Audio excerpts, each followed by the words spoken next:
The night the sky went dark.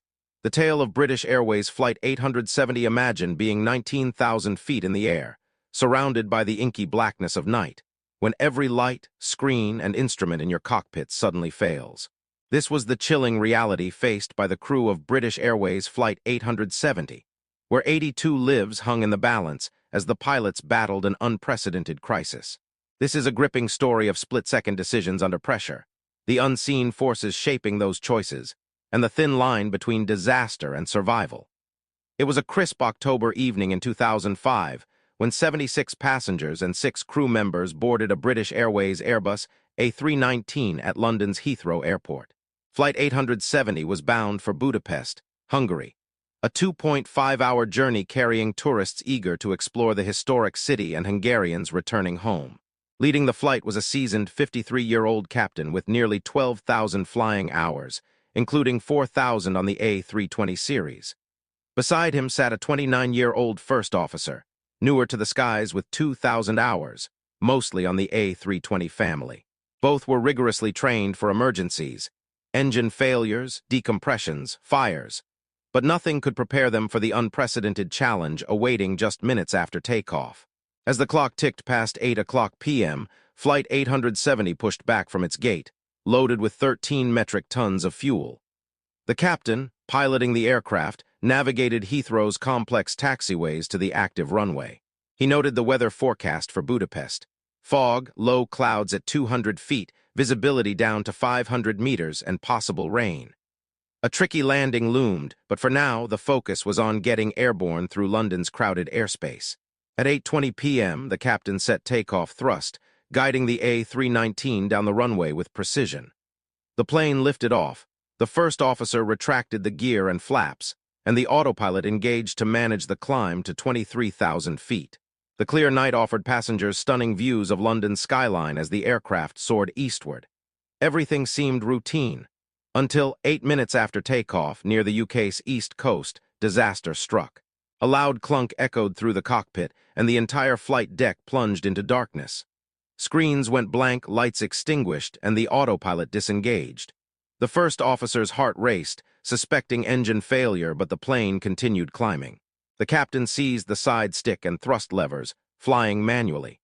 His primary flight display, navigation systems, and even the standby instruments, supposedly illuminated for emergencies, were dark. With no instruments, he relied solely on the faint horizon visible through the window, a daunting task in the dead of night. In the cabin, passengers noticed the main lights flicker out, replaced by dim emergency lighting. The cabin crew, unable to contact the pilots due to a dead interphone system, could offer no answers. Air traffic control, meanwhile, watched in alarm as Flight 870 vanished from radar and went silent, raising fears of a catastrophic failure. The pilots, now shouting over the roar of the unpowered cockpit, faced a nightmare scenario. The captain, squinting at barely visible standby instruments, climbed toward his last clearance of 23,000 feet to avoid collisions. The first officer tackled an electronic checklist on the sole functioning display, methodically working to restore power. Each step was read aloud, confirmed by the captain, and executed with caution in the near darkness. She switched the engines to manual control, a rare task for Airbus pilots accustomed to automated thrust systems, adding to the complexity. Buried deep in the checklist was the critical action: switching to an alternate electrical supply. When the first officer pressed the ACS feed button, power surged back, illuminating the cockpit and rebooting the screens. Relief washed over the pilots, but questions lingered. What caused the failure? Could it happen again?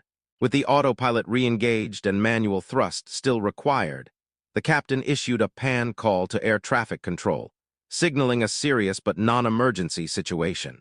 Controllers, relieved to see the flight reappear on radar, directed it to hold at a waypoint near Clacton. In the holding pattern, the captain assessed the aircraft's condition.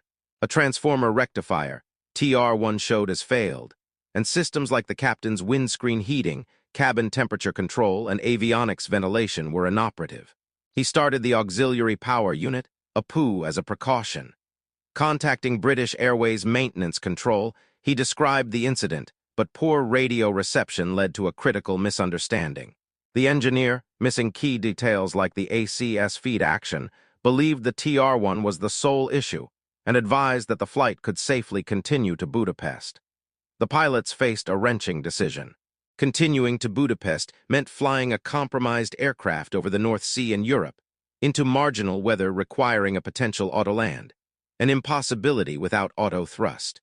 Icing risks loomed, as the captain's unheated windscreen could frost over, and another power loss could prove catastrophic. Returning to Heathrow guaranteed safety, but would incur significant costs, wasted fuel, passenger rebookings, and compensation under new EU regulations. Management pressure loomed, though safety was paramount. After 40 minutes of deliberation, the captain, trusting maintenance's advice and believing the TR-1 was the culprit, chose to continue. He informed passengers and crew, turned off the APU to save fuel, and climbed to 33,000 feet. The flight proceeded, with the captain manually adjusting thrust, an unusual but manageable task. Passengers, unaware of the earlier drama, settled in, assuming the issue was minor. But as the aircraft descended into Budapest's foggy skies at 10:50 p.m. UK time, a new crisis emerged. The captain's windscreen, chilled to below freezing, frosted over, rendering him blind. The first officer took control, landing manually while managing thrust, a high-workload task she rarely performed outside simulators. The captain, unable to see the runway, monitored her actions via instruments. At 10:55 p.m., Flight 870 touched down safely, a testament to the crew's skill and composure. Investigations revealed a chilling truth. The power loss stemmed from Generator 1, Gen 1, not TR-1, a fault that had occurred in 5 other A320 incidents over the past decade, including one on final approach. Engineers couldn't pinpoint the exact cause, raising fears of recurrence. Airbus responded by adding backup power to cockpit floodlights, replacing mechanical standby instruments with self-powered LCD displays, and updating software to automatically switch to alternate power during failures. The story of Flight 870 is a stark reminder of aviation's razor-thin margins. The pilot's calm under pressure, despite flawed checklists and miscommunications, averted disaster. Incremental changes from this incident have bolstered safety, ensuring that future crews won't face the same darkness.